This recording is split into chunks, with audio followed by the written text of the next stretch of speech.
10th class का class है। इकाई 3 चल रहा था हिंद चीन। आप लोग का 3 पार्ट तक हम लोग पढ़ चुके थे, चौथा पार्ट आज है।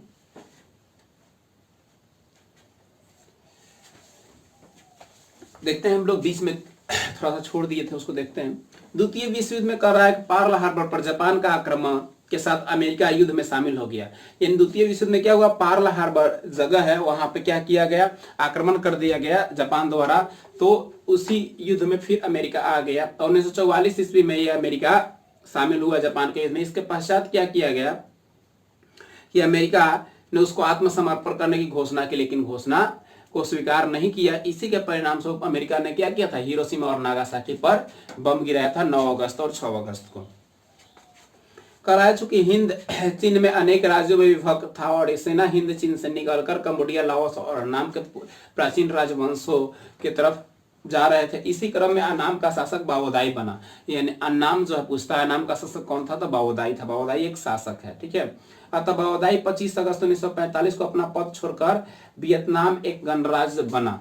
यानी 1945 ईस्वी में 25 अगस्त 1945 को अपना पद छोड़ दिया बाओदाई। हिंद चीन में कह रहा है कि प्रति फ्रांसीसी नीति, यानी अगला जो टॉपिक है हिंद चीन की फ्रांसीसी नीति क्या थी।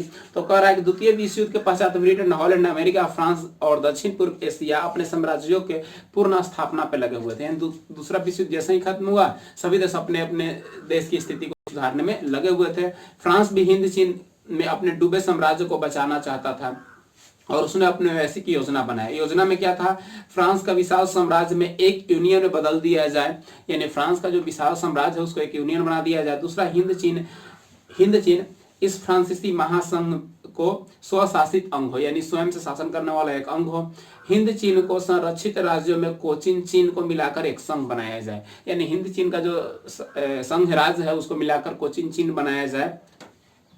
और हिंद चीन में विदेशी नीति और सैन्य प्रशासन पर नियंत्रण किया जाए। यानी जो विदेशी नीति उसमें लागू होता है और सैन्य प्रशासनिक जो अदर देश वाला लगाए हुए है वो सबको खत्म कर दिया जाए, उसको नियंत्रण किया जाए। फ्रांस की इस घोषणा से फ्रांस का विशाल साम्राज्य एक यूनियन बना दिया गया और इसे अधीनस्थ उपनिवेशिक शामिल हो गए। यानी बाकी जो लोग थे इसके अधीन हो गए और एक बड़ा सा संघ बना दिया गया। महासभा कह रहा है कि एक इसका क्या हुआ, हिंद चीन का अंग बना।